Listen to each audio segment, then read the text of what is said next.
Jess here from Menorca Retreats. I'm going to show you how to make coconut milk. It's one of the things that I make the most often in terms of all the different milks and plant-based milks you can have in your fridge, and it's so simple. So first up, desiccated coconut. You can pick up desiccated coconut online. Just get the unsweetened desiccated coconut. So you want roughly about a cup's worth. If you add more than a cup's worth, it will just be more coconutty. So it doesn't matter if you add more, or if you only have half a cup's worth, then it just won't be as strong in flavour.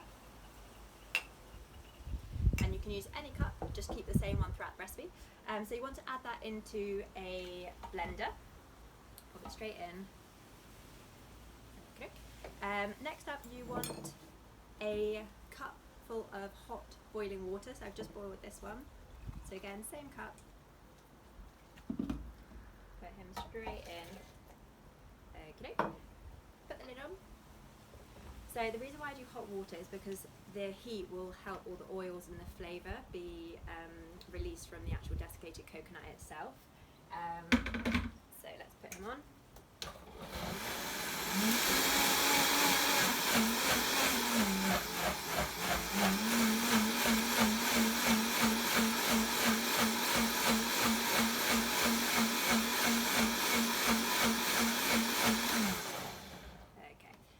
More time, you can blend it for longer, and you just obviously get more flavour from the desiccated coconut.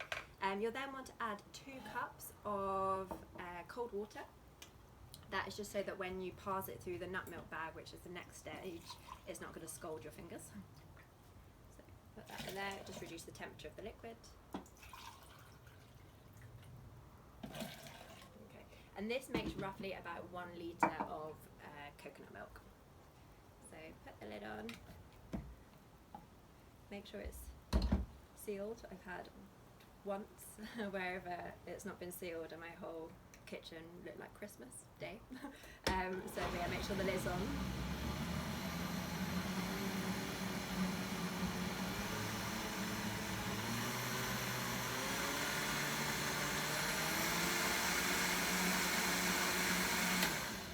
Okay, and that is it. So the reason I use coconut milk most often, well, the reason why I make coconut milk is because desiccated coconut is a lot cheaper typically than nuts, and I also love the flavour. I think it just works with a lot of smoothies that you make. I love it in tea, especially chai, chai tea. It just tastes, just really creamy. So if you like coconut, it's a winner. So add this through to your nut milk bag. So I use a big jug. You can also just use a bowl if you don't have one of these Pyrex jugs. It's nice if it's got a lip because it's going to pour a little bit easier into your bottle. So this is a jam bag. You can pick them up for £2-3 online. Just put in nut milk bag or jam bag. Hold it like so. Seal the top part, and then you want to just gently release down. It might be that it's maybe a little bit hot to touch, so just let it cool for a couple of minutes or so. I've got asbestos fingers, so it's fine. So you want to kind of go down the way, and you'll see this is just you're essentially milking the nut. So just go back, go down. You don't want to press too hard, otherwise it can pierce the bag. So just gently, and once you've strained down the way, then just hold it at the top here, so that then you're not going to get a volcano eruption. Squeeze gently, and you're looking just to milk it to the point that no liquid is coming out. Once you've done that, pour the coconut milk into a jar.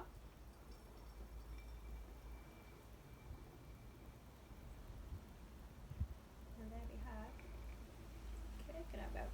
So I've still got some more liquid in here, so I'll just strain off the rest of it. But again, you can add, if you add more liquid, so let's say you add 1 cup of coconut milk to maybe 3 cups of water, you might want to do 2 cups of hot water, 2 cups of cold water. It really doesn't matter. It's just, obviously the hotter it is, the more flavour you're going to get. But obviously it's just less, you have to delay a little bit of timing just so that you can actually handle it in terms of the milking. But if you add more liquid, you're just going to dilute it a little bit more, and it won't be as thick. So it's almost like semi-skimmed milk. Whereas if you add obviously less liquid compared to the coconut, it's more like full fat milk in terms of the texture. Like it's a lot creamier and thicker. So don't worry if you can kind of scale it up or down depending. Then put this in the fridge what you'll find, and I was never told this when I first made coconut milk, so just let you know, but it'll form like a harder solid ring around the top, which will be totally solid, and it's just the fats that obviously solidify at the top, but obviously depending how.